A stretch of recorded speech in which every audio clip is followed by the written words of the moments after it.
What's going on, everybody? Welcome into the Blazers Uprise Postgame show. Norman Powell makes his Blazers debut today, drops in 22 points, and shows us exactly why we traded for the former Toronto Raptor. The Blazers are able to take care of this game against a Magic team that might have put the worst lineup out there of any team so far this season. This was a very, very bad Magic lineup that we struggled with, but, there's some good moments. You see Nurkic out there back on the court. He makes his return. He hits a three. He has some good and bad moments. We'll break those down.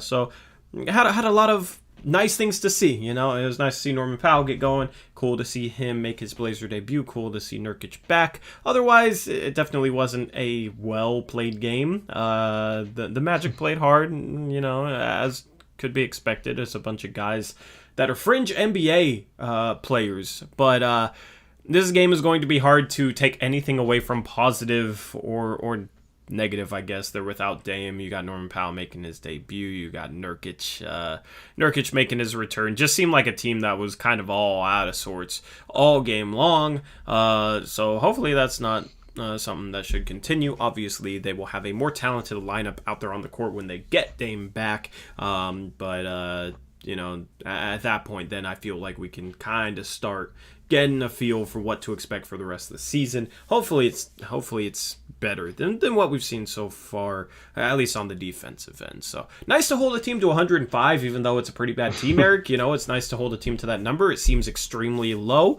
10 years ago, it wouldn't have seemed low at all, but now it seems extremely low. What are your takeaways from this game? Yeah, I guess they did play better defense as the game went on, but yeah, it's hard to get excited about 105. But overall, really liked seeing Nurk out there. It seemed like even though he didn't have like a huge impact on this game, I felt like his conditioning was a lot better than at the beginning of the season. I felt like he was moving around really well.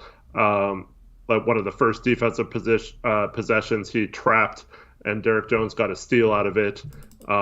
So it was nice to see him being active and aggressive right away. I thought Powell was phenomenal.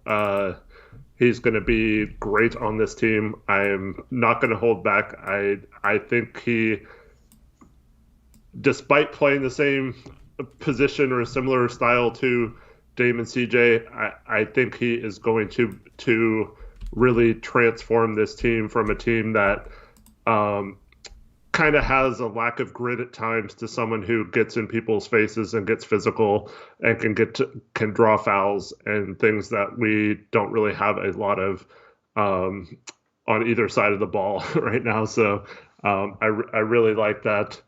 And so I'm happy with the two additions for tonight. And then, CJ kind of had a lackluster game for me. He took a lot of bad shots, which is kind of to be expected, the way we play without Dame. But yeah, I thought he could have done a little bit better job of being a facilitator tonight versus, jacking up so many shots. But other than that, I thought it was Salt Cantor once again, key offensive rebound put back late in the game when we're struggling to hit shots. So he's been dependable there. But I'm happy we won. I'll just put it that way. Yeah, and we will get into the individual players in this game. We will get those graphics going. As far as the way the team played, what was your thoughts on that? Yeah, I mean, they gave up 26 points in the first like five or so 6 minutes into this game, and so I thought, other than that one possession we talked about, I thought their defense was really, it's just too lackadaisical. It's like too conservative. They just don't do enough to attack and get players uncomfortable, out of their rhythm, contesting shots, pressure on drives to the basket. Like, we don't have enough of those sort of things to be a good defense. So You let you let guys that a lot of you have probably never heard of get super comfortable shooting, and you let a team hang around. And we're actually lucky it didn't cost us a win, because this would have been a pretty devastating loss if it ended up the other It way. would have been the worst loss of the season. Like, I don't Oh, care by that, oh, far, yeah, you yeah. bring in Norman Powell and you have to incorporate him, right? No, he came in and he fit in seamlessly on both sides Yeah. of the floor. Like, there was no incorporation period here with Norman Powell in this game whatsoever. He was probably our best player on the floor tonight. You can make... I'll wait to make a case for a couple other, at least one other guy in that regard. But, Norman Powell, there wasn't any, like, he fit in pretty seamlessly, in his first game. It was actually pretty impressive, and Nurkic is coming back in his first game, and he had 4 fouls, 4 turnovers, was a little sloppy with the ball. Obviously, his rhythm is off, but he still shot 50% from the field, 1 for 2 from the three-point line. In 19 minutes, had 8 boards, 8 points, 2 assists, had a block, had a steal, had some good moments of rim protection. So it's not like, bringing Nurkic back, it's not like he hurt our chances at all. CJ missing shots was definitely rough. If CJ shoots better, we probably win this game more comfortably. But this was a very, very bad Orlando Magic team on the floor tonight. Thank goodness we took care of it. But just being honest, it probably shouldn't have been this close. Sure, I mean, credit to the Magic. They played really hard. A lot of those guys, this is probably one of the best opportunities they're ever going to get in a basketball game to prove that they belong, and some of them took advantage of it. So yeah, you got to give them credit for competing tonight. But yeah, they had no business even without Dame, like even being in this game in the fourth quarter. I think they tied it somewhere in the 90s, halfway through the fourth quarter. And it's like, uh-oh, here we go again, and we don't have Dame this time. Like, so thankfully we pulled it out. But yeah, I don't know. It's just I'm hoping that when you try to incorporate a person like Powell into the game, like maybe we'll go back to running some screens or something that, like, oh, this is what we do on this play. Like, oh yeah, and then that kind of reminds other players that we do have plays and we do run this kind of stuff, instead of just saying, oh, this is what you do. Just go stand in the corner and whatever, because that seems to be what we do a lot of the time. So I'm hoping in the mid season with a pickup like that we actually incorporate some things, not only to get him involved, but the other players, like, oh yeah, I'm supposed to like go set a back pick or something on this play, or I'm supposed to curl off this or whatever. And I know I'm not banking on that happening, but hopefully, like, as we're trying to teach him some plays, that reminds some of the other players that they can cut and set off ball screens and stuff like that. Yeah, I agree with that. What's funny about that whole point is it makes me think about a clip in which I saw Gary Trent Jr. running off a curl into a mid-range jump shot that was wide open. That was his first bucket as a Toronto Raptor, and it's like, how many times do we see that for him where he's curling into a mid-range jumper off the catch? You know what I mean? So yeah, it'll be interesting to see if we kind of open some things up in terms of movement, having Nurkic's playmaking back, and Norman Powell, I think, is a good cutter. We got guys that can cut on this team, Nasir Little should be a good cutter. Derrick Jones Jr. is a good cutter. Norman Powell's a good cutter. We got some guys that can move off the ball. We just got to actually do it. Yeah, let's get to a few donations real quick. So Apple's had a $2.99 Australian donation. He says, love Norman, efficient. What do you think of him on D? What I liked is the few times where he was matched up with the primary ball handler dribbling the ball up the court, I felt like he was getting up in them and like actually being physical and pressuring the ball. And like I just said, we don't have a lot of aggressiveness on defense. So I liked the fact that he was getting up into his guy, not in like an over exaggerated way where you could foul too much, but like he's just right in there being physical, and I like that presence that he has on the defensive end when he's guarding the ball. Didn't get a great sense of him off ball, since our whole off ball rotations are bad. It's hard to know sometimes like who's at fault there. So I didn't get a good sense of that tonight from him, but I liked his just his toughness on defense individually.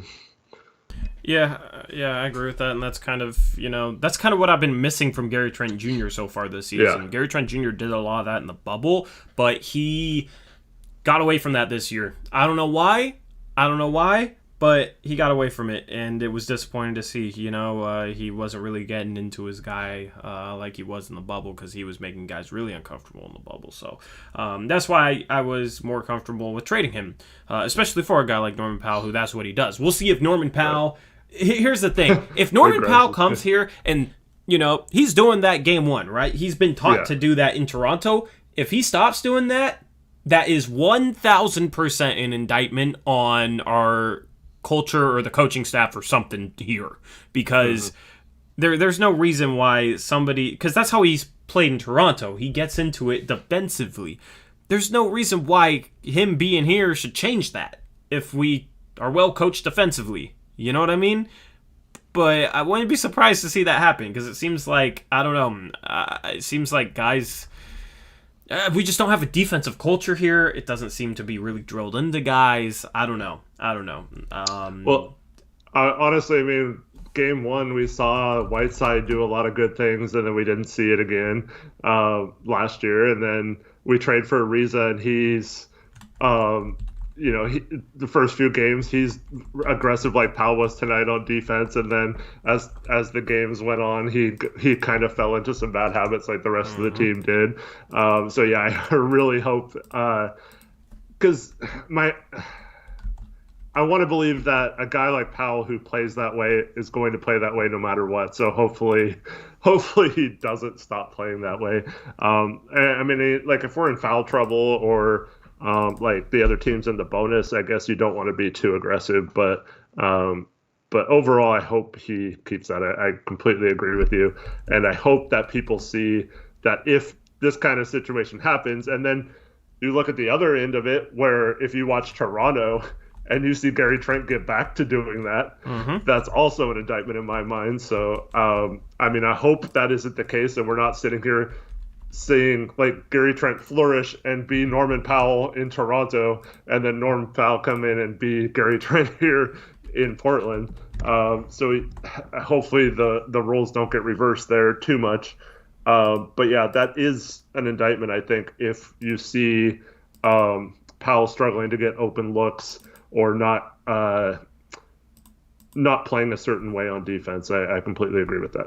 Yeah, it'll be interesting to see how that plays out, and I will be watching Gary Trent Jr. for that reason specifically, to just see if he kind of gets back to bubble Trent and see what type of intensity he plays with, and also just to see how they utilize him offensively. Because I feel like Nurse is going to utilize him a lot like how we wanted him.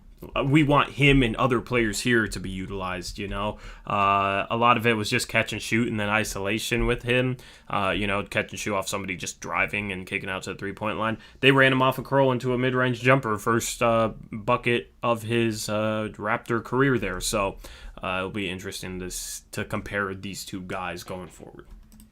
Absolutely. And then Andrew Miller with a $10 donation said, "Didn't we lose to last year to a Warriors team with none of their stars and like 7 available fringe NBA players? So glad we didn't blow this one. Hi, fellows." What's up, Andrew? Nice to have you. Yeah, we did lose. They were missing their entire starting lineup and had a bunch of guys similar to tonight. We didn't have Whiteside in that game, but we did have Dame, CJ, Hood, and pretty much all the rest of our team was healthy for that. But yeah, it's one of those games. Just get the win, I guess, and move on, and just forget about it. I guess I don't even know if watching film in a game like this really helps that much, other than maybe for Powell to kind of show him what to do in certain situations. But yeah, it's just one of those games. Just escape with a win and move on, I think. Yeah, I agree with that sentiment. So was there any other donos? Yeah, JM with the $5 donation. Oh, I hate when chat does that. Did it disappear? Like I'm way up and then it goes down to the bottom automatically. JM with the $5 donation says, "I like Little a lot, but damn, I wish Okuki had dropped to us in the draft. Love that guy. The problem with him is he was out all of last year, and we already had Nurkic out too, so that wouldn't have been a good draft pick for us, in my opinion. And I also am still really high on Little, and I think you'll regret saying that here in a few years. Yeah, I mean, Little, I didn't make a graphic for it. Just he didn't score. He didn't do anything statistically. Yeah. So I guess we can maybe talk. I mean, he's not getting like open threes. You know, he shot a contested 3 at the shot clock buzzer. Honestly, I think 3 of his 4 shots came against the shot clock buzzer, Eric. A couple of mid-range pull-ups against the shot clock buzzer. So you look at it like, oh, Little's 0 for 4 and 0 for 2 from 3. But you gotta watch the game for the context behind that. You know, you can't just look at the stat sheet like that. Thing is, was a +6, played good defense. Like, you don't need Little to score to help you win games. It's nice when he's scoring, but it's like, you can't just look at the 0 for 4 and just, oh man, see, that's why Little doesn't play. He's 0 for 4. 3 of them are contested jumpers against the shot clock. And then, like, one of them was a contested 3, like, pretty late into the shot clock as well. So, yeah, it would have been nice if he hit those shots. It's not like he's missing those shots bad, but it's not good shot selection. But it's not like where he's, taking bad shots early in the clock. He's taking bad shots because he has to, because it's late in the clock. So, offensively, he'll figure it out offensively. I think he maybe could maybe get a little bit more comfortable. I mean, it's still early on in his career. Once he does, watch out. If we're able to get him better shots, watch out. The thing is, he can defend and he can rebound, and that's kind of what we need out of a forward off the bench next to Melo and next to Canner now that Canner is back on the bench. So, I think he should be the backup small forward going forward. I wouldn't be against maybe going out and seeing if there's an upgrade in that role on the buyout market, but I'm comfortable with Little being the backup 3. Yeah, I absolutely agree with that. So, and then Near012 with a $5 donation says there were a good portion of the game where we moved the ball beautifully. And then, yeah, I agree with that too. And then there was a good portion of the game where we were not moving the ball very well. Good to see Near0 back, man. You know how he said, because he got, engaged and you're saying, you better not leave us, man, because that's what happened with Travioli. And then he was gone. He was just gone for a while. It's like, oh, wow, deja vu. It happened again. He said he wouldn't leave us, but he's back. So good to see him back. Appreciate you tuning in, Near0. Appreciate the dono. Straight calling my boy out right away. Huh? Man, I'm just saying I want him in here, man. He's a staple of the community. So, I understand that he has, some other engagements that he has to tend to, but, I like having him in here. So, shout out Jason Lee, $2 dono. Eric, are you sure this team watches film? I mean, they say they do. Yeah, I'm not sure, actually. They say they do. Reese says they need to watch film because I've heard them in press conferences saying, that they have no idea what went wrong, that they'll have to check the film. So hopefully they do check up on that and not just say that. Yep. So, yeah, overall team stats-wise, let's look at that. Let me bring it up here. Portland shot 47% from the field to Orlando's 44%. Portland shot 45% from 3. They were 18-40. Orlando shot 12 for 27, which is 44%. So both teams shot the 3 ball well. Portland was 14 for 21 from the free throw line. You don't see that often from this Blazer team. They shot 67%. What are you laughing at?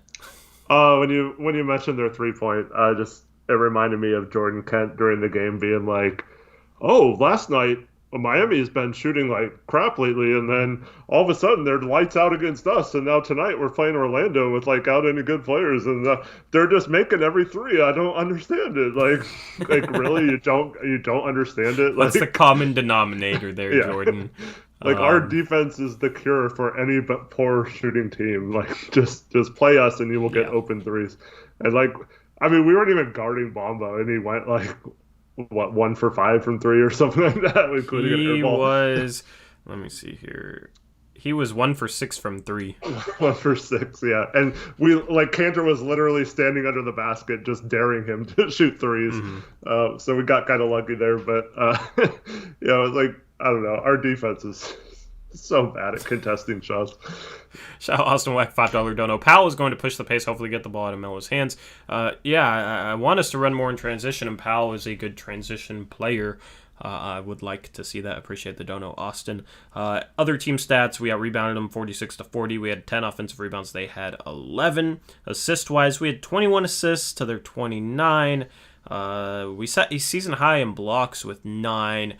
16 turnovers for our 21 assists. Not a good assist to turnover ratio there. Nurkic was pretty sloppy with the ball. We'll touch on that later. Yeah. That was back to back. That was so bad. We had 26. I was like, nerd, come on. Yeah, it wasn't pretty. 26 points in the paint for us to Orlando's 38. Fouls were even at 18. Our largest lead was 13. Orlando's was 6. That is the team stats for Blazers and Magic. So, anything else team-based you want to get into the players? No, I think that pretty much covers it. Yeah, it's hard to gather too much from this game with the way the team played, just given, I don't know, the team didn't play well, but I mean, I'm willing to just give them a pass for circumstances' sake, even though I don't think those circumstances caused them to play poorly, if that makes sense. Hopefully that makes sense. So let's get into the players. Let me set this to manual. And Norman Powell is going to be the first one. I cooked up the Norman Powell graphic.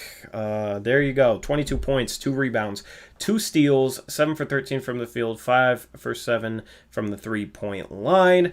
Great debut for Norman Powell. He shot 2 for 6 inside the arc. He's more efficient inside the arc than that, though. You shouldn't expect too many Gary Trent Jr.-esque stat lines where he's, not efficient inside the 2-point line, but killing it from 3. He can kill it from 3. He can kill it from 2. He's shooting 55% from 2 on the season. So, but his 3-point shot looks just pure, man.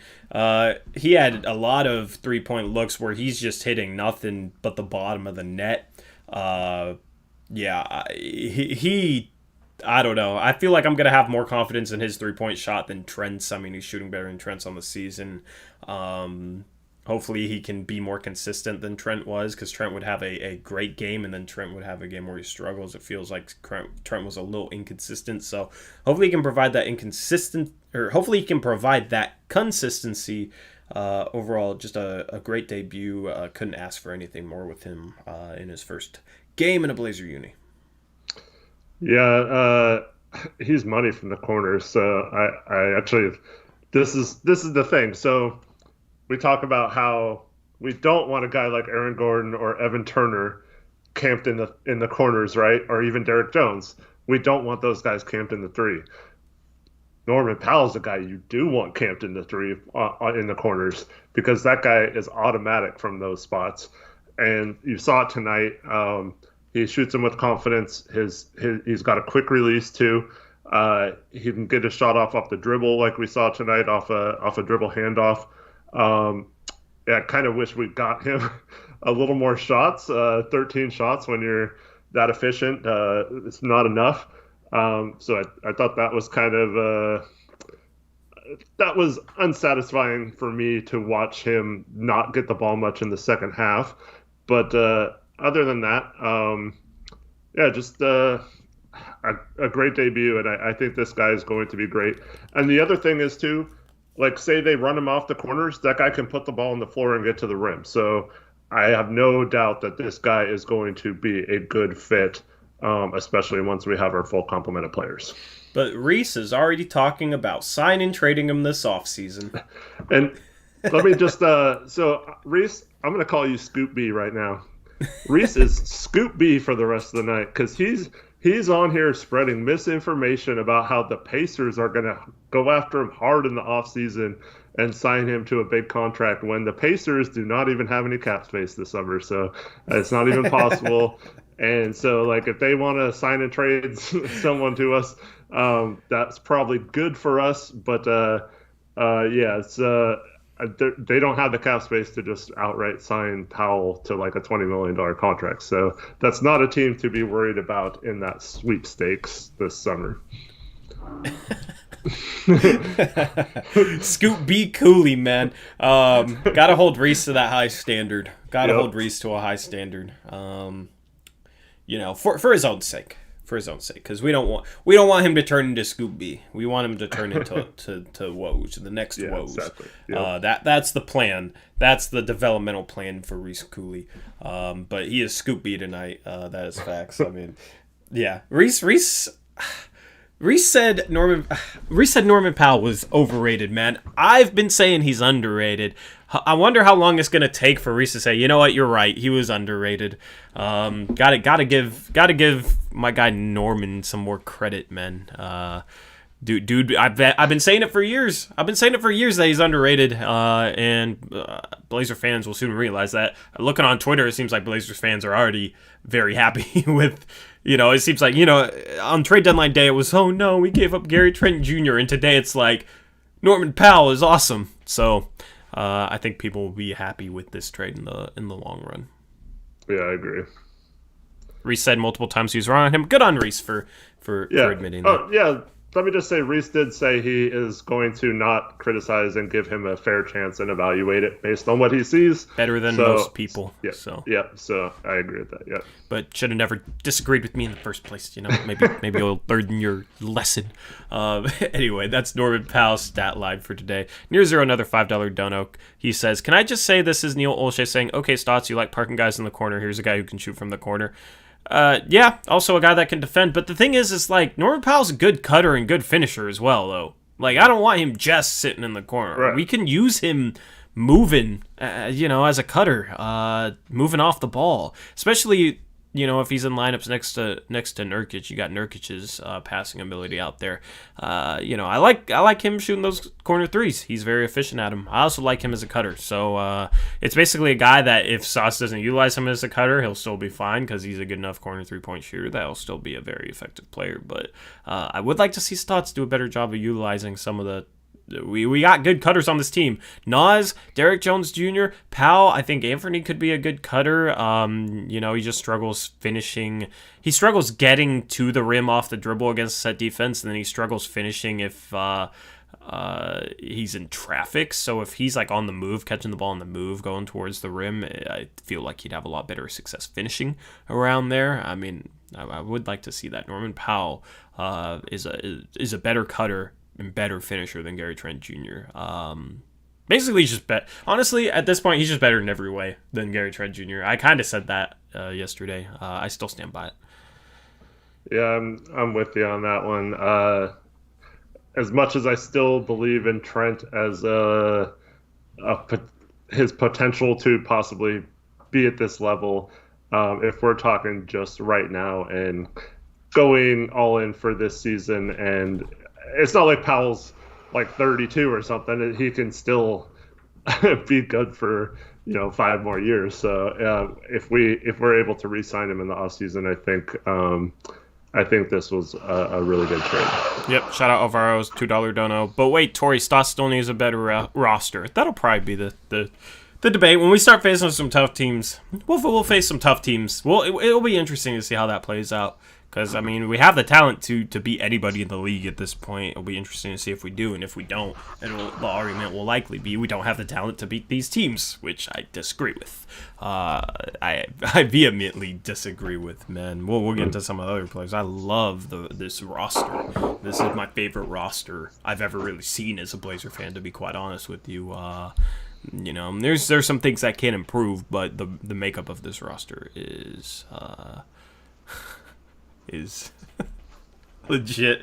Reese says, Terry Stotts on Yusuf Nurkic trapping on the perimeter. Quote, sometimes Nurk goes rogue. As long as it works, it's fine. We're going to have to watch that later. Oh, man. Yeah, we'll talk about Nurkic's trap when we get to Nurkic. Let's move on. Okay, so CJ struggled shooting the ball. Took some questionable shots. He had 7 assists, though. Had 7 assists, 5 rebounds. I thought defensively he was solid today. Missed some shots, took some questionable shots. That's literally the only complaint of mine of his. Thing is, it's not like we're able to get him good shots out of the system. So a lot of times it's, our system puts in a position where he has to create something. I had nothing against set defense. And usually you're going to not have the best shots against that. I like that he stayed aggressive. I feel like he needed to stay aggressive despite his shot not falling because he's the type of guy he could struggle in the first half and then come out the second half on fire. So it would have been worse if he stopped making Orlando guard him. I thought Orlando did a good job of guarding him. It's just a tough shooting night, and sure there's some shots he probably shouldn't have shot, but overall I don't know. I saw a lot of Blazer fans freaking out on Twitter about CJ, and it's just like, chill. I don't get it. Yeah, I mean, a guy like that wants to pick up the scoring load when you don't have Dame. He hadn't played with Powell before, so he didn't know that he would also contribute as much as he did. But yeah, I feel like because Dame said this last night, where someone called him out on Twitter, like, because they made a bet for Dame to score over 30 points and they lost it or whatever, and Dame actually responded to him saying, like, look, CJ had it going. I don't give a crap if I score 30 points or whatever. Like, I'm going to feed the hot hand. And so I wish that, Norm comes out, hits his first couple shots, like, get him going, get him the ball more. That's the next evolution for CJ's game, in my opinion. Yeah, and then just cut out the bad shots. Wouldn't be so bad if they weren't like the ones where he just dribbles up and then shoots like a contested shot without passing the ball once, and the rebounders like Cantor and Nurkic aren't in position under the basket, and no one's really set, and it's just like it's either you make it or you miss, and it's a wasted possession. So just cut down those, and then he'd be a little more efficient, I believe, too. But yeah, it's tough to judge someone who's just struggling shooting the ball versus like having a bad game, because like, I don't know, at some point, I guess 26 shots is a lot for someone who only makes 8 of them, but you can't really, I don't know, CJ tried to take over at times, and he made a big shot towards the end. Fantastic move, or series of moves to get open, and he's certainly capable of hitting contested shots, just as the main facilitator. And I want to see this when he comes back in the second quarter, as the point guard, to be more of a facilitator instead of a shot creator. Yep. Tyler Cornwell in chat says Stotts talking about starting Powell at the 3. We'll talk about that when we get to Stotts' interview. Mm-hmm. Let's move on and talk about Robert Covington. Okay, I was gonna say Norman Powell had the best game as a Blazer. Robert Covington had the best game today out of any Blazer. 15 points, 8 rebounds, 5 assists, 4 blocks, 4 for 6 from the field, 3 for 5 from the 3-point line. He was phenomenal. This was about as good of a game as you could possibly have while only shooting the ball 6 times. Mm-hmm. I mean, you look at the 5 assists. Apparently, Lloyd Pierce says he can't pass. 5 assists, pretty good. He had that beautiful pass to Cantor for a lay-in in the fourth quarter as well. Mm-hmm. 4 blocks, phenomenal. Was phenomenal defensively. Very reliable 3-point shot right now. He's been shooting the lights out of the ball. My goodness, has he been insane as a 3-point shooter. I'm curious to see what his percentage is going into this game. It won't be updated, but he was shooting 37.7% going into this game. It's likely at 38%. So, I mean, he struggled to start the season. I told you, he's going to find his shot, and everybody's going to love him, and he's going to show why we traded for him, and he's been lights out lately. He's been insane.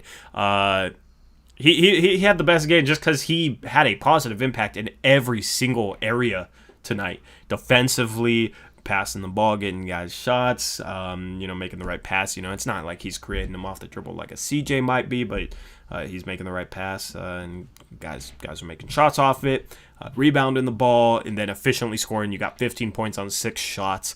It's a really good game from Rocco. I think he was the best Blazer tonight. Yeah, combine him if plan is to play Powell, whether that's as a starter or in lineups in crunch time with Covington, and whatever center between the two is having the best game. I just feel so good about having Powell and Covington around Dame and CJ now. I feel like that's going to really lock us in to pretty much an indefensible lineup, especially if it's Cantor cleaning up the boards. Because if they miss, they still have a good opportunity to score because of Cantor. But if it's Nurkic, once he gets his feel for passing back, you also have some dynamics there for his passing ability. So, I'm really excited to see some of these offensive lineups in particular, and that the defense should not be anywhere near worst in the league, with a guy like Robert Covington doing what he's doing, and the addition of Powell and stuff like that. So hopefully, this becomes a nice mix, and I just like because each player provides like a little bit different something to the game, and Covington's just like he's not a star. He'll never be an all-star, but in terms of like being a role player, if he's hitting his threes, he's like as good of a role player as you can hope for in the NBA. Yeah. I mean, we Blazer fans wanted him for years, and now I feel like Olshey gets no credit for this trade whatsoever. With him playing like this, if we're ever going to contend, right, we need Robert Covington to have games like this, to be playing like how he has been lately. Maybe not shooting the ball quite as good as he has been, but just having this sort of impact on games. We've needed a forward for years that can have this sort of impact on games. And Mino and Harkless were underrated, but they were never able to shoot the ball this well. They weren't as good of shooters as this. He's a smarter player than both of them, better passer than both of them, better defensively. So love what Robert Covington has been doing lately. Let's move on to Anthony. We got Anthony up next. 15 points, 3 assists, 3 rebounds, 5 for 7 from the three-point line. He only shot threes, but shot 5 for 7, just like Norman Powell did. He was playing in his hometown or in Orlando. I don't know if he had family there or whatnot, but he put on a good show. He hit an and one three. It sucks that he didn't make the free throw, but it was an impressive 2 for 1 and 1 3. He was really good tonight. Good to see him get some burn and make the most out of it. Yeah, obviously he was going to get minutes with Dame being out. Still kind of cloudy what the rotation will be. I mentioned last night, if Simons plays like this, he might get those minutes over Little, and they might go a little smaller in that second unit, especially since they have a center now and they're not small up front too.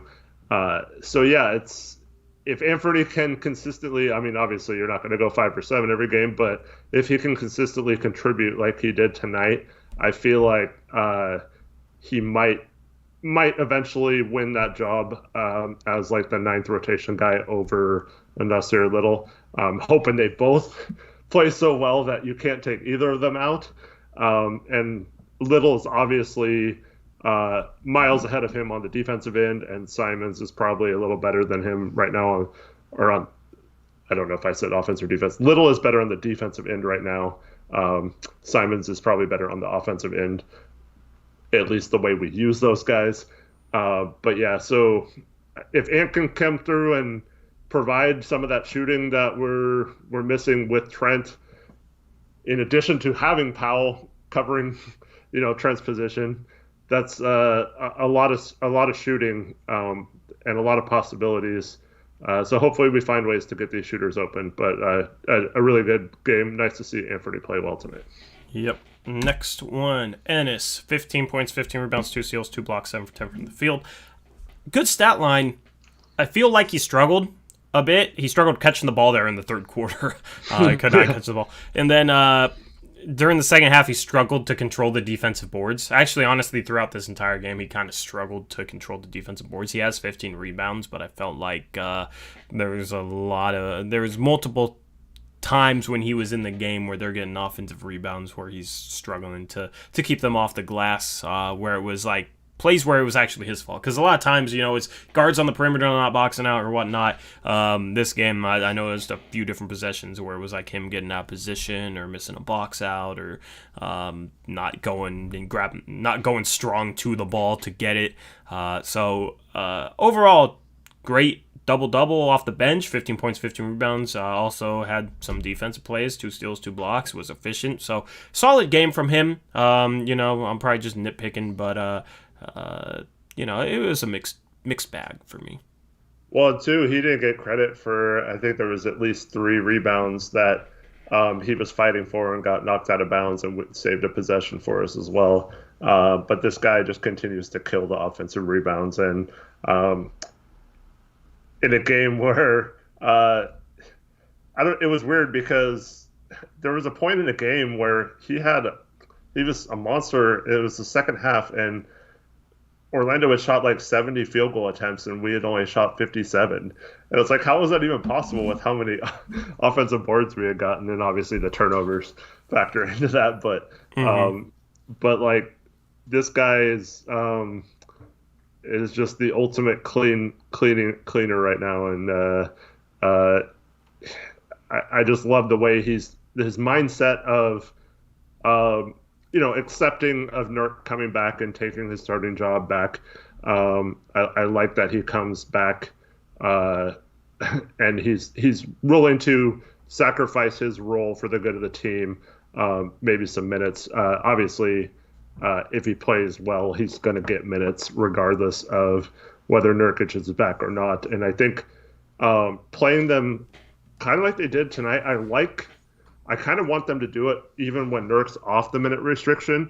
Obviously, I don't want Nurk to only play 20 minutes every night, but like short spurts, like 5 or 6 minutes for each of them, and just keep subbing them back and forth every 5 or 6 minutes. And just let them exert all that energy and then go take a break and then come back in and let the other person do it.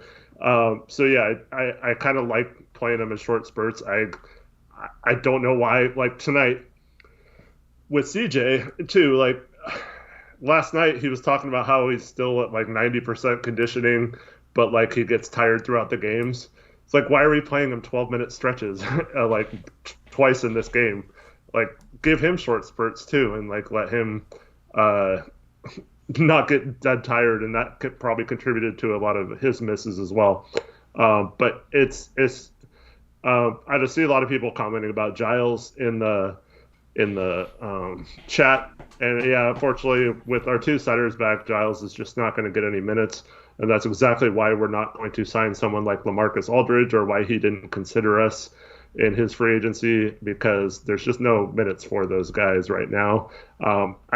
I agree that Giles should have gotten an opportunity when Nurkic was out, but as of right now, there's not really a lot of path to playing time for him if we're healthy. Yeah. So yeah, everybody that wanted a big, it's like, how does it make sense when you got Cannon, you got Nurkic? I just don't understand how people don't think about that. And they obviously can't play together. And who are you going to bench there? Wasn't an upgrade that was worth it for Aldridge or Drummond. Shout out Alvaro, $5 dono. Olshey literally got us 2 borderline all-stars without compromising our future besides our pick this year. That deserves major credit. I mean, I'm not going to say that, I'm not going to say Roko's a borderline all-star. The way he's been playing the past month, he's a borderline all-star, It's probably not going to shoot like this the rest of the season. I would love it if he did. But overall, the point is, got dude who's an all-star in his role, at least. One of the best role players in the league in Roko. And Norman Powell, you can definitely make the case that he's a borderline all-star this year. The dude's averaging an efficient 20 points per game, plays solid defense, and that's only in 30 minutes per game. So, went out and got 2 really good players that fit exactly what we need. Going out and getting Roko and Norman Powell in the past half a year was phenomenal from Olshey. And then Powell, it's over the last 3 to 4 weeks or something, is averaging like 25 to 26 points a game. It has been a bona fide scorer. Someone said in chat, this is not a fluke. He is a legit player. And I think Alvaro might have been, without putting words in his mouth, I think he might have been referring to Nurkic, the Nurkic trade, if Nurk gets back to his stuff, as being the other borderline all-star, not Roko, but I could be wrong. I don't think he was. I don't know. Because he was talking about that last night with me, but yeah. I mean, but that was a while. That was like a while ago. That was like 4 years ago, so I don't know. We were just talking about Rocco, so that's what I assumed it was about. Maybe I'm wrong. Carmelo Anthony, 8 points today, 2 assists, 1 steal, 4 for 9 from the field, 0 for 3 from the 3-point line. He doesn't make a 3, but he is 4 for 6 inside the arc. So efficiency-wise inside the arc, he got it done. It was a quieter game. I don't know. I don't really have anything to say from this game. This is kind of a ho-hum game from him. I do want to mention this when it comes to Melo and CJ. This applies to a play from CJ too. We had an out-of-bounds play where both CJ and Melo each did this once, where they went and set a screen on the opposite side of the key, and then Cantor came in the middle and set a screen, and they rolled off the screen they were setting and got about 10 feet wide open jumpers on 2 out-of-bound plays within a couple minutes of each other, and both of them made it. It's like you see that and you're like, wow, look, they are capable of designing a nice play that gets these guys open shots. So I want more of that, please, because Melo getting wide open 10-foot shots is basically automatic, and so the more we can do with that, the better. But yeah, other than that, he obviously missed a few threes and wasn't hitting from the outside tonight. But 4 for 9. I'm going to take that most games from Melo. Yep. I accidentally moved on to Yusuf Nurkic, but that's the next guy. You got Yusuf Nurkic, 8 points, 8 rebounds, 2 assists in his Blazers return, 3 for 6 from the field, 1 for 2 from the 3-point line. His feel for passing the ball isn't there yet, but I think it will come. Nice to see him hit a 3. He then shot another 3 and barely hit rim. So, but 1 for 2, it's good. That's 50%, right? So, energy-wise, I couldn't really tell. Conditioning-wise, I couldn't really tell. He didn't play enough to really tell, I feel like. Overall, I don't know. It's rebounded well. 8 rebounds in 19 minutes. Controlled the glass. Got some offensive boards. Let me see. Let me check how many offensive boards he has. Does anybody know? Do you know off the top of your head? I can find it here. He had 2 No, wait. That's 2 assists. He had 3 offensive boards, 5 defensive rebounds. So he rebounded the ball well. It was nice to see him be a factor on the boards. Had some good moments of rim protection that didn't necessarily translate to blocks, but did a good job kind of sealing off the interior, a better job than Cantor normally does. So, nice to see that contrast. Overall, just want him to get that feel for passing the ball back, and, I would like to see us maybe post him up a little bit just to get him involved and just to see what it looks like. We already do it all the time with Cantor and Melo and a bunch of guys. Like, I would have liked to see us maybe feed him in the post against Kem Birch a couple more times. But overall, was a solid performance, especially when you consider how long he's been out. Hopefully they are able to ramp up his minutes over the coming games. Yeah, I actually thought he was moving pretty well out there. That doesn't necessarily mean he's in shape, but I felt like you weren't seeing him labor up and down the court, because even at the beginning of games, right off the jump ball, his first few games this year, he was already seeming gassed and having trouble running up and down the court. So, I thought it was encouraging to see that he seems to be in better shape than he was at the beginning of the year. Hopefully that wasn't just like because of the opponent or something, but I feel like he's going to get into rhythm much quicker than he did at the beginning of the year. Yep. Agreed. I'm just reading chat. Nurkic versus Boucher on Sunday will be interesting. That's a good point from Michael, because Boucher is definitely on the skinnier side, but he is a good defensive player. But that's, I want to feed Nurkic against Boucher and just continue to utilize his playmaking, because, he had a couple plays where it was like he just threw it straight to the defense. And it's that's a rhythm thing. That's him not playing in 2 months and just not seeing things properly. Yeah. He'll be fine in that regard. I don't expect him, if hopefully he's able to remain healthy a month from now, I don't expect him to be just throwing the ball to the defense. Right. that's just a rust thing. So continue to utilize his playmaking, try and get better action. He'll improve on the reads out of it. I just don't want them to see Nurkic's rust and then be like, oh, we're not going to utilize him as a playmaker. He's just going to be how we've utilized Dennis, and we're just going to run the same type of offense. Because I think his playmaking is crucial to this team doing well in the playoffs. It could unlock a lot of things offensively for us when the normal isolation heavy, pick and roll heavy stuff isn't working. And it seems like Stotts is only comfortable moving away from that when he has Nurkic's playmaking at his disposal. Obviously, it's still a heavy part of our offense, the pick and roll and isolation. But you look back to like Jake Layman, we were able to get some movement towards the hoop, some good cutting, that sort of thing. He's a short roll playmaker as well. So hopefully his return means that we see a more diverse offense going forward, despite the fact that he might be a little bit rusty at first. Yeah, and it seemed like once him and Powell get on the same page, they're going with his cutting ability and his ability to get the ball off those dribble handoffs and shoot. I think that's going to be a pretty lethal combination as well. So it's nice to have yet another option off of those Nurk plays, other than just giving the ball back to Dame or CJ or a back cut or whatever.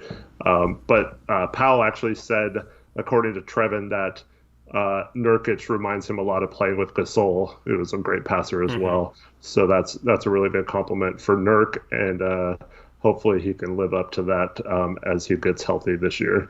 And just please no more injuries. We don't let this guy man. play out the rest of the season, man. Let him get some games. Yeah. Fingers crossed for better health. Last guy we got, Derrick Jones Jr., 7 points, 3 rebounds, 1 assist. 2 for 4 from the field. He was 2 for 3 from the 3-point line, but once again, primarily a 3-point shooter. 3 of his 4 shots come from behind the arc. Nice to see him shoot 2 for 3, right? I'm not complaining with that. I just, when I see that 75% of his shots are threes, I just kind of cringe just because he's such a phenomenal athlete and cutter. Yeah, and actually we saw tonight that the Magic were kind of playing the cuts well. There was one time where he probably could have gotten a dunk and CJ was looking to lob, but he stopped for some reason. But the next 2 plays after that, Nurk tried to lob it to him, and I forgot there was one other play in that mix. But I felt like the Magic were kind of sagging off. And when we get Dame back, or if we have like Powell drive into the middle, I think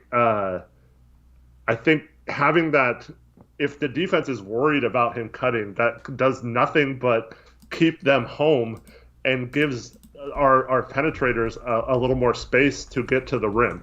So, and then if they don't come up and stop the ball, if Dame gets by his guy, then Dame has a lay-in. If they do come up, then Dame can always throw the lob at any point in that sequence. So I like that the defense was focusing on it. It's kind of what happened with Layman, too. They started taking that away, but that meant he got more open threes and stuff like that. But the problem is, with Derrick Jones in particular and with Layman, if you go cold from 3, it's not going to be good because they'll just continue to leave you open. So you've got to find a way to take advantage of them playing that while also not sacrificing just bricking open threes if they're not hitting their shots. Yep. So that wraps up the players. Stotts' interview is not up, by the way, unless I'm wrong on that. So let me know if it is up on YouTube. I just checked their YouTube channel. It is not up. Would have liked to have heard some of Stotts' quotes, but I guess if you post them in chat and want us to react to them, let's talk about Norman Powell as the starting 3. Okay,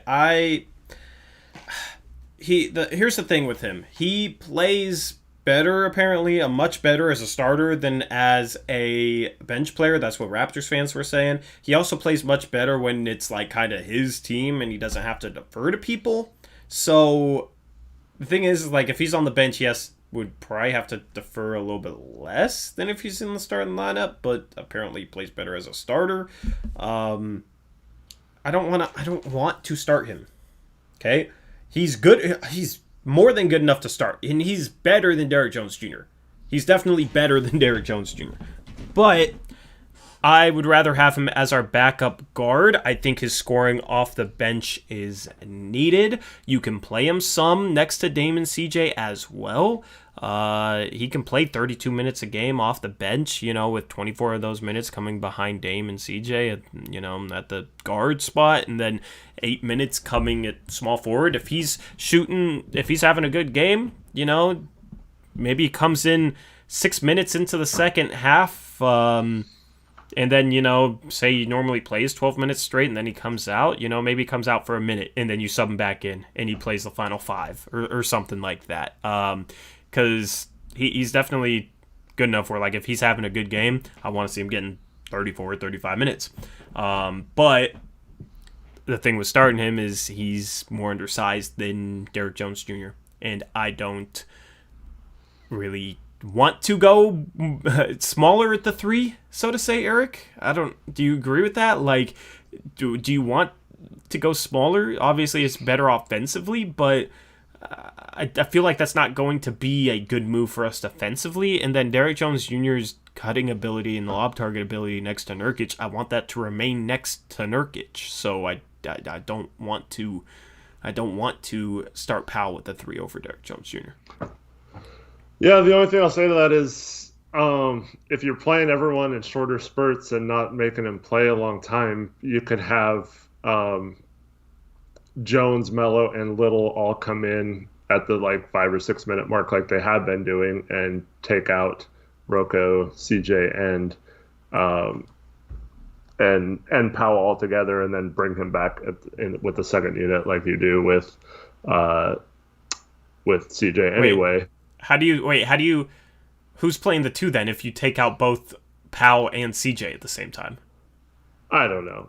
And you sub in Little, Canner, and Melo. I think that might be a problem, but we don't have. I mean, you could say Simons instead of Little, whatever. But yeah, I don't know. We'll just find a way to make it work. I think they'll probably try it. I agree with Trevin. I'm kind of looking at because a lot of people have been saying, "Oh, he sucks off the bench. He can't play off the bench. You have to start him."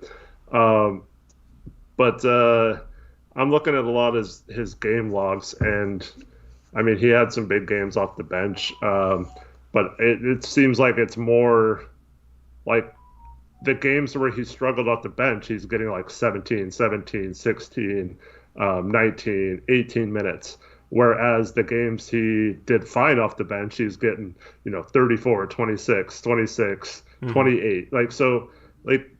Get him minutes. I think it's more minute based than just playing based. And then also, you kind of alluded to this, who he's playing with there. So if he's more of a focal point in the second unit, then maybe he gets going that way.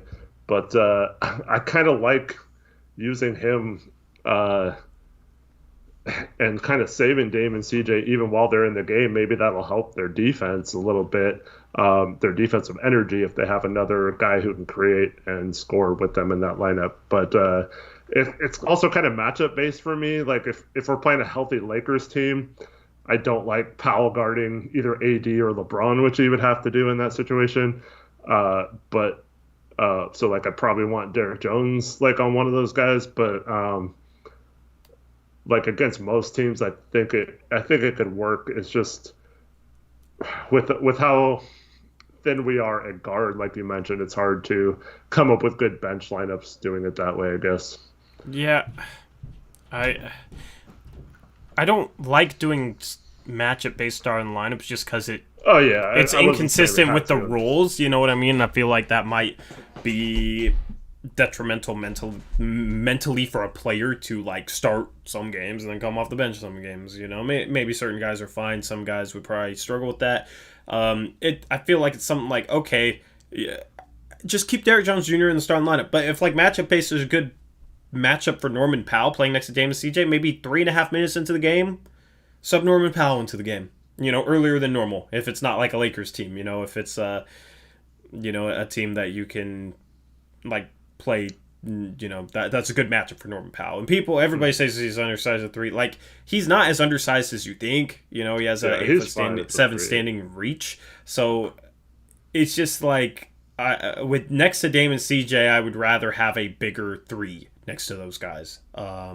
And I feel like Derrick Jones Jr. off the bench defensively, he makes sense. Shout out Shaggy Squid for the $2 Australian donation. He says Derrick Jones Jr. off the bench to help Canner defensively is nice, and I agree with that. But offensively, Derrick Jones Jr. off the bench is not good. It's not good. Yeah, like, he's going to be a floor spacer, okay, but he's not going to get the same wide open shots as he does when he's playing next to CJ and Dame. If he's playing next to Canner, he's not going to have a playmaking big that can kind of unlock some of his cutting ability and lob target ability. I want Nurkic on the short roll, where if Derrick Jones Jr.'s man steps up, Derrick Jones Jr. is cutting baseline, and Nurkic is better at making that short roll pass. I think Canner can make that pass too, but I'd rather have Nurkic doing that with Derrick Jones Jr. So I like that combination, that fit as well. And I think Norman Powell can play his game in the starting lineup or off the bench. I don't think it's as lineup dependent. Norman Powell's game isn't as lineup dependent as Derrick Jones Jr.'s game is. So that is my case for keeping Derrick Jones Jr. in the starting lineup. As I said, you can mix things up game to game. Sub Powell in earlier than normal if he's playing well, keep him into end games. Like, you can do all that. I would just rather keep Derrick Jones Jr. in the starting lineup and try and get him as many minutes next to Dame, CJ, and Nurkic. Question for you. If it became, like, I don't think he would flat out, like, say this or, like, complain about it or whatever. But if it was the difference between us being able to re-sign him or not, would you start him? Despite everything you just said? Yeah.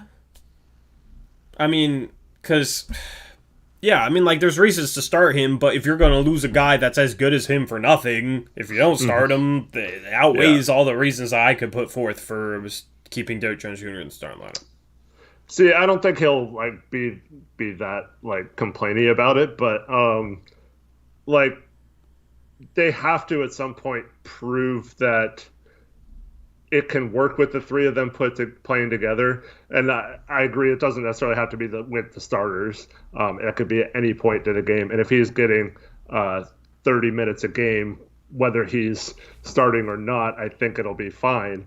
But at some point, you have to maybe start him just to see if it's worth paying him $20 million. Because if he's not capable of starting at the 3, like going forward, and he's only a bench guy, then not only would he maybe look for a starting spot elsewhere, but like, I don't know if it becomes the same thing as with Trent, where is it worth paying him $20 million or whatever he gets versus him if it doesn't work with him at the 3, you know what I mean? I don't think it becomes the same thing with Trent because he's much more proven. He's much better than Trent is right now, in my opinion, and he's better at playing and he's a better fit at the 3. He might not be a great enough fit where you want to start him at the 3, but he can play the 3 better than Trent. He has a taller standing reach. He plays bigger than Trent too.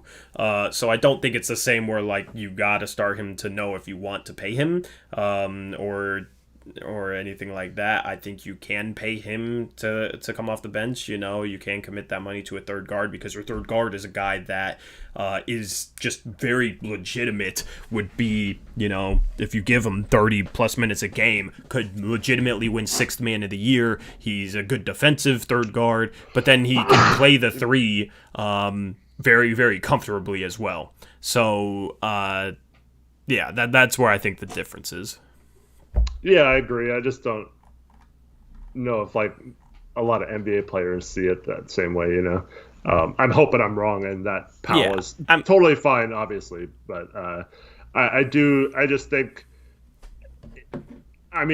obviously it doesn't have to be that way, but the better it is with Dame and CJ and him in the lineups together, I think the better, like, both long-term outlook for this team looks, and our opportunity to sign him if he feels like he can play with those guys instead of just in substituting for one or the other. Yeah, I And don't think it's I think he will be fine. I don't think it's a question whether or not he can play next to those guys. It's just what times should he play next to those guys. Yeah. You know, and who should be the front court pairing when he plays next to those guys. And you know, it's more of just it's a fit question for as much. It's a fit question for the rest of the lineup as much as it is for him with those two guys, if that makes sense. And it's a fit question for Derrick Jones Jr. more so than it is for him. And it's like, if you start him, you got to play Ant as your ninth rotation guy instead of Little. And I would rather play Little off the bench. Okay, because if you're starting Norman Powell at the 3, that's taking away minutes at the 3. Basically, those would be Little's minutes at the backup 3, you know, because Derrick Jones Jr. is now the backup 3. So that would, you know, those minutes would be distributed to guard since Norman Powell's playing the starting 3 instead of being a backup guard. So the bench lineup would be Anthony, Derrick Jones Jr., Carmelo Anthony, and Enes Kanter. I would rather have a bench lineup of Norman Powell, Nasir Little, Carmelo Anthony, Enes Kanter. I just think that's a better fit. It's better defensively. Sure, the starting lineup takes a bit of a hit going from Norman Powell to Derrick Jones Jr., but less of a hit than I think the bench takes, where, you know, if you had Anthony and Derrick Jones Jr. as the guard and wing off the bench. Yeah. We missed some shots as this is a deeper thought process than Stotts has ever invested into. That's hilarious. I hope that's not true, but it's hilarious because I could definitely see that. This is the type of things you got to think about as a coach. Yeah, I know. And then Andrew Miller with the $5 donation. He says, "What is your guys' lineup rotation if everyone is 100% healthy, including Zach?" Oh well. Oh no. Yeah. That's so hard. Because you got to take one of Melo and Cantor out, right? If you have Zach. I don't. At this point, even if Zach's healthy, I think, except for against teams where we need a more mobile center than Nurk or Cantor, I think he probably is the odd man out still for this season. We need what he provides, though. Yeah. Yeah. I think moving forward, he'll definitely be that, but I just don't think coming off, you know, 2 injuries in 2 years, or like I know one of them was injured twice, so that technically 3 injuries. But I don't know if he'll be as good as we need him to be in that role this year. I still am super confident about him moving forward if we keep him, though. Believe it or not, I would maybe go the bench lineup. You know, starting lineup being what it's been, but Nurkic obviously in there. And then the bench lineup, CJ McCollum staggered with Dame, and then Norman Powell, Melo with the 3, Collins at the 4, Kanter at the 5. I don't know. I don't like playing Melo with the 3 at all, but I would want to play Kanter. I wouldn't, like, with the way Melo's been playing lately, I wouldn't really want to bench Melo. I wouldn't want to bench Kanter. You can move Rocco to the 3 and have Collins at the 4. In this with the starters. I mean, yeah, you could try and honestly, you could play Rocco 12 minutes a game at the starting 4 and try and get him more minutes at the 3 to create more minutes at the 4 for both Collins and Melo. Or you could change the starting lineup and go with the Rocco and Collins. Honestly, maybe that would be the play. I don't know. It would be tough, man. It would be tough with Collins healthy. Honestly, I think if Collins was healthy, I think they would have moved Kanter, to be honest. I think they would have moved Kanter if Collins was healthy. Yeah, because that was probably the plan, much like last year with Whiteside. Because Nurk was supposed to be back by the trade deadline, so you have a little bit of cushion where you see how well Nurk's moving, and then you deal Whiteside at the deadline to fill other holes. But unfortunately, we lost both Collins and Nurk both at the trade deadline, and then they feel like they had to keep they had to keep Whiteside because we didn't really have any bigs. And if they would have known the season wasn't going to get shut down in a month, they could have dealt Whiteside and been fine and had their bigs back by the bubble. But there was no way to foresee that at the time. But yeah, so it's a little bit of that. Whereas this year, if Collins is back in mid-January, then it is like been playing for 2 months now, and obviously Nurkic gets hurt again, and if he would have been playing before the trade deadline as well, then that's probably a situation where Cantor doesn't even get a lot of minutes this year to show all this stuff. So yeah, he probably would have been expendable at that point. And then maybe you see him included as an expiring contract along with someone else, Hood or something, for a different player. But yeah, it's interesting. Luckily, it's going to be still probably 2 months before we even have to think about this. And at that point, it's so far into the season, it's hard to integrate Collins at that point. It'll be just like the bubble kind of where like he was fine, but like it wasn't, he wasn't playing up to his true self because he had been out so long. Yep. So probably actually shout out Near Zero for another $5 dono. He says, I mean, if we're gonna run them off the 3-point line and try and outscore them, then that is the best lineup. I don't know what that is lineup wise, but I think maybe Rocco with the 3s, Collins with the 4 is what he's referring there. I don't know though. Appreciate the dono though. Near Zero. We will take probably going to sign off in like 5 to 10 minutes if you're cool with that, Eric. Yeah. So Tim Stockton says, or was asking if we feel comfortable paying Powell 16 to 20 million. Yes. Yeah. Quick answer is yes. Longer answer. Like I think it's dependent on how it goes. So if he plays like he did tonight, has a good role, everything goes well for this team moving forward. We don't get swept in the first round of the playoffs, and it's not, like people don't blame Powell for that. And he's comfortable. From everything I've read about him, he is the ultimate guy that Portland looks for in that he lives in the gym. He doesn't really care about, partying and doing all this nightlife type stuff. He's focused on his career in basketball and stuff like that. And those are the kind of guys that Olshey targets and feels comfortable committing to long term. I mean, for the record, Trent was this way too, so I don't want to say that that's the reason he traded him or anything. But as long as this doesn't end like the season when we traded for a Afflalo at this point, as long as because that season just completely went off the rails, and injuries were a big part of that, which hopefully don't contribute to how the rest of this season goes.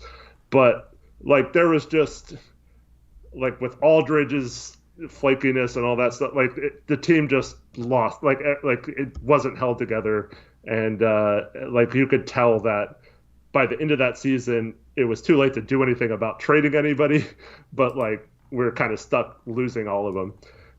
So as long as something drastic like what happened that season doesn't happen this year, I think there's a pretty good chance that Powell will like playing with Dame and CJ. I think he'll like playing with a big like Nurkic, and I don't know if there will be a much better scenario even for more money or a better role on a crappier team or whatever. I would hope that he would want to build upon whatever success we have this year. Yep, agreed. So next game coming up is Toronto on Sunday. We'll get to see Gary Trent Jr. in his new threads. Norman Powell, hopefully he has a big game against his former team. We'll see if Rodney Hood can finally awaken. It would be very blazery to have Rodney Hood reawaken against us. That would be... I mean, I want to see Rodney do well, man. Sucks that it almost seems like he might be a fringe NBA player at this point, given how poorly he's played after this injury. Hopefully he can find some of his old groove back. But that's a game we should win. Toronto has not been playing good. Phoenix beat them tonight, so we got to take care of business. We got to try and maintain pace in the Western Conference. You got a lot of Western Conference teams that are winning. It's a very competitive conference. We got to do our best to maintain pace. So we are currently game back of Lakers for the fourth, 2.5 back of the Clippers for third, 3.5 back of the Suns for second, and 6.5 back of the Jazz for first. That is how the standings are looking like right now. Lakers are losing to Cleveland at halftime. I'll just talk the Western Conference games. Warriors are playing the Hawks right now. They're down 16. They have really struggled lately. They are 22-23, so they are below 500 at this point. The Suns beat the Raptors. Rockets blew a game to the Timberwolves. The Rockets are terrible. They might be worse than the Timberwolves at this point. The Nuggets beat the Pelicans by 5, so we're still tied with the Nuggets. The Pacers helped us out, though. We did get some help from an Eastern Conference team with Indiana beating Dallas. Dallas falls to 23-20 with a 15-point loss, and the Jazz took care of the Grizzlies, winning that game by 3. That is the NBA action for Western Conference teams. Dude, the Rockets scored 10 points in the fourth quarter. That's so bad, man. How are they They so bad? They outscored 31-10 and lost by 6 when they had a huge lead. Yep. So Sunday, we got Blazers playing. Tomorrow, you got Oregon State playing. You got some more March Madness action kicking back into gear. So excited for that. And with that, we're going to wrap up this show a little bit sooner. Just the early night streams, especially on a Friday night. I'd like to wrap up a little bit earlier, but I felt like we touched on pretty much everything there is to touch on today. Eric, do you think there's anything we've missed? Real quick, just because of that, you mentioned the Golden State Warriors struggling. Curry's missed several games. That is factual. He's not playing tonight again, so that's part of the reason why. Definitely factual. So the Blazers are able to take care of business against the Magic tonight as the Blazers move to a record of, I don't know it off the top of my head, they are now 27-18. So let's see if they can get 10 games above 500 on Sunday when they take on the Raptors. Make sure to subscribe if you haven't already. Leave a like button. Hit the like button. It really does help us out. Let's see if we can get to 100 likes on this stream. Thank you to everybody who donated. Near Zero, Andrew Miller, Shaggy Squid. I'm probably forgetting somebody, and now they're mad at me, but I apologize. Thank you to everybody who left it. Alvaro donated as well. Good catch, JM. Good catch, Eric. That's what Eric is there for. Shout out to the mods. As always, Trevin Westbrick. I need to start calling him Zach. And Reese. Follow us on Twitter at TroyJonesYT for me, at Hoopshop for Eric, at Blazers Uprise YT for the channel. And with that, that is a wrap for this show. Eric, I'll let you say anything else. I always want to give you a chance to air out all your grievances. Just happy with the 2-0 start to this road trip. It would be very, very nice to get 4-0. It's certainly possible. I felt like we haven't played well the last 2 games, so like we still have our good game on this road trip coming maybe. So yeah, just don't blow this opportunity to catch teams ahead of you. And then once again, just thank everyone for tuning in. It's been really cool. We've had a really good amount of people watching these shows, and we appreciate all of you. Yep, I echo those sentiments exactly. So with that, hope you guys have a good rest of your night and a good weekend ahead as we will reconvene on Sunday. So until then, enjoy yourself and enjoy life. With that, that's a wrap for this post-game show. We'll see you guys later. As always, peace out.